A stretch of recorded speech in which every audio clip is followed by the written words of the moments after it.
Welcome to Immerse Poets reading for Week 7, Day 33.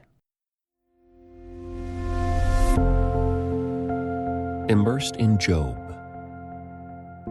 The story of Job begins by telling us he was blameless, a man of complete integrity. He feared God and stayed away from evil. Job is exactly the kind of person the book of Proverbs envisions when it calls for its readers to embrace wisdom. According to Israel's wisdom tradition, such character should lead to success and prosperity in life.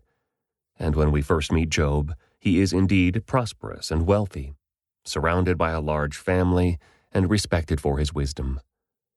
But a sudden series of catastrophes takes everything away, and he's left in poverty, disfigured by disease, and disgraced in the eyes of the community.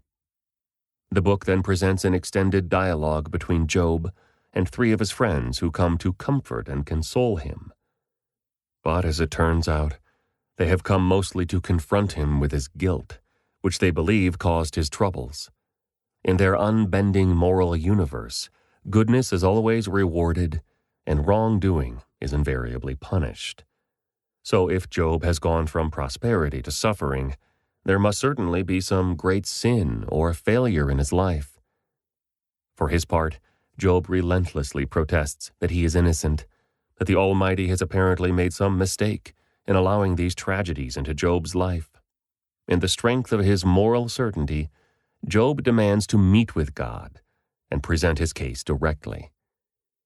The reader learns at the start of the book that there's more to the story than any of the players on earth know, but the drama of Job's arguments with his friends and his extended complaint to God has to play itself out, since the secret remains unknown to them. The book of Job is a daring exploration of the deepest questions regarding our faith in God and his role in the world.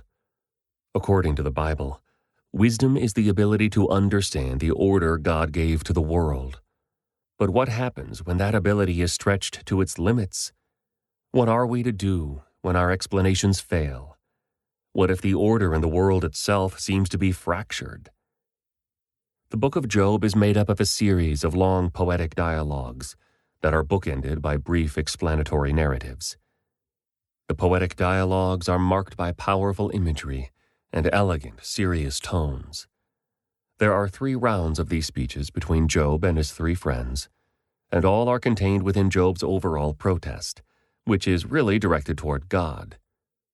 The discussion is not merely theoretical or abstract, but rather is set in an ongoing drama with Job's unexplained catastrophes squarely at the center.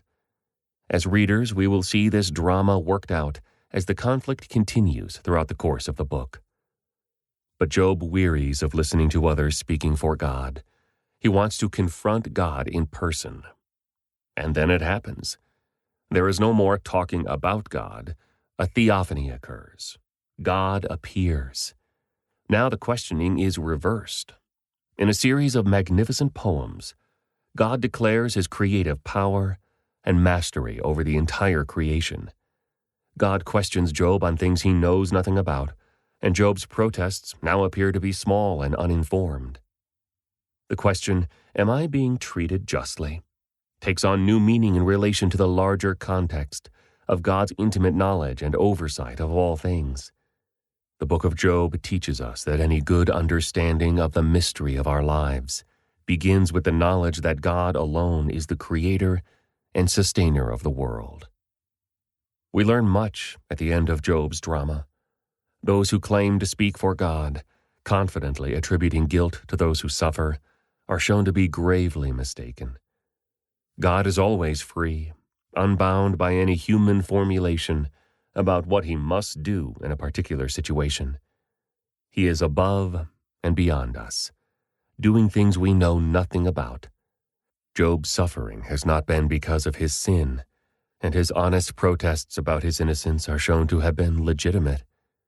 And even in his complaints to God, Job has been rooted in faith. He never lost his trust that only God could intervene to justify him and make things right. This profound wisdom drama concludes with God freely changing Job's circumstances once again. But the lesson has been learned, We are to find no easy comfort or blame in our formulas about God. The Creator alone sees all things. Our lives are to be lived in faith, trusting the God who is good to set all things right in the end.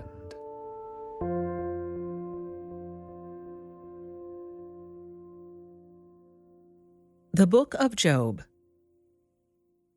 There once was a man named Job who lived in the land of Uz. He was blameless, a man of complete integrity. He feared God and stayed away from evil. He had 7 sons and 3 daughters. He owned 7,000 sheep, 3,000 camels, 500 teams of oxen, and 500 female donkeys. He also had many servants. He was, in fact, the richest person in that entire area.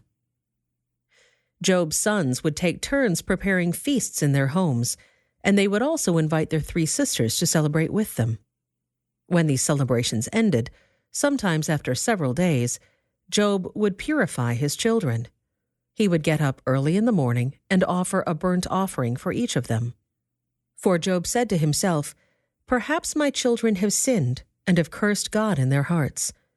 This was Job's regular practice. One day, the members of the heavenly court came to present themselves before the Lord, and the accuser, Satan, came with them. "Where have you come from?" the Lord asked Satan.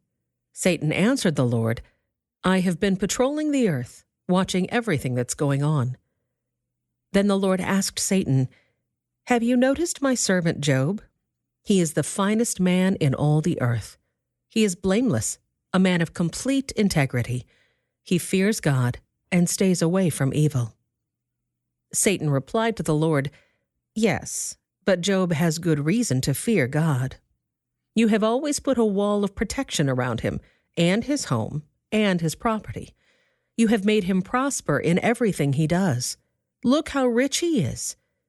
But reach out and take away everything he has, and he will surely curse you to your face." "All right, you may test him," the Lord said to Satan. "Do whatever you want with everything he possesses, but don't harm him physically." So Satan left the Lord's presence. One day, when Job's sons and daughters were feasting at the oldest brother's house, a messenger arrived at Job's home with this news: "Your oxen were plowing, with the donkeys feeding beside them, when the Sabaeans raided us. They stole all the animals and killed all the farmhands. I am the only one who escaped to tell you." While he was still speaking, another messenger arrived with this news: "The fire of God has fallen from heaven and burned up your sheep and all the shepherds. I am the only one who escaped to tell you." While he was still speaking, a third messenger arrived with this news: "3 bands of Chaldean raiders have stolen your camels and killed your servants. I am the only one who escaped to tell you." While he was still speaking, another messenger arrived with this news: "Your sons and daughters were feasting in their oldest brother's home. Suddenly a powerful wind swept in from the wilderness and hit the house on all sides. The house collapsed, and all your children are dead. I am the only one who escaped to tell you." Job stood up and tore his robe in grief. Then he shaved his head and fell to the ground to worship. He said, "I came naked from my mother's womb, and I will be naked when I leave. The Lord gave me what I had, and the Lord has taken it away. Praise the name of the Lord." In all of this, Job did not sin by blaming God.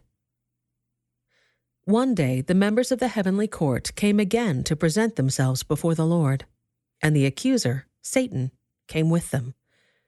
"Where have you come from?" the Lord asked Satan. Satan answered the Lord, "I have been patrolling the earth, watching everything that's going on." Then the Lord asked Satan, "Have you noticed my servant Job? He is the finest man in all the earth. He is blameless, a man of complete integrity. He fears God and stays away from evil. And he has maintained his integrity, even though you urged me to harm him without cause." Satan replied to the Lord, Skin for skin. A man will give up everything he has to save his life, but reach out and take away his health, and he will surely curse you to your face. All right, do with him as you please, the Lord said to Satan, but spare his life. So Satan left the Lord's presence, and he struck Job with terrible boils from head to foot. Job scraped his skin with a piece of broken pottery as he sat among the ashes. His wife said to him, "Are you still trying to maintain your integrity? Curse God and die." But Job replied, "You talk like a foolish woman. Should we accept only good things from the hand of God and never anything bad?"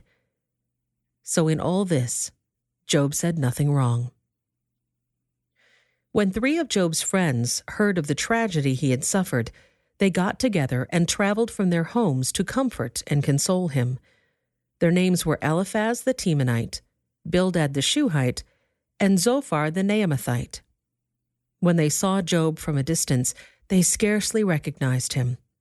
Wailing loudly, they tore their robes and threw dust into the air over their heads to show their grief. Then they sat on the ground with him for 7 days and nights. No one said a word to Job, for they saw that his suffering was too great for words. At last, Job spoke, and he cursed the day of his birth. He said, "Let the day of my birth be erased, and the night I was conceived. Let that day be turned to darkness. Let it be lost even to God on high, and let no light shine on it. Let the darkness and utter gloom claim that day for its own. Let a black cloud overshadow it, and let the darkness terrify it. Let that night be blotted off the calendar, never again to be counted among the days of the year, never again to appear among the months. Let that night be childless. Let it have no joy.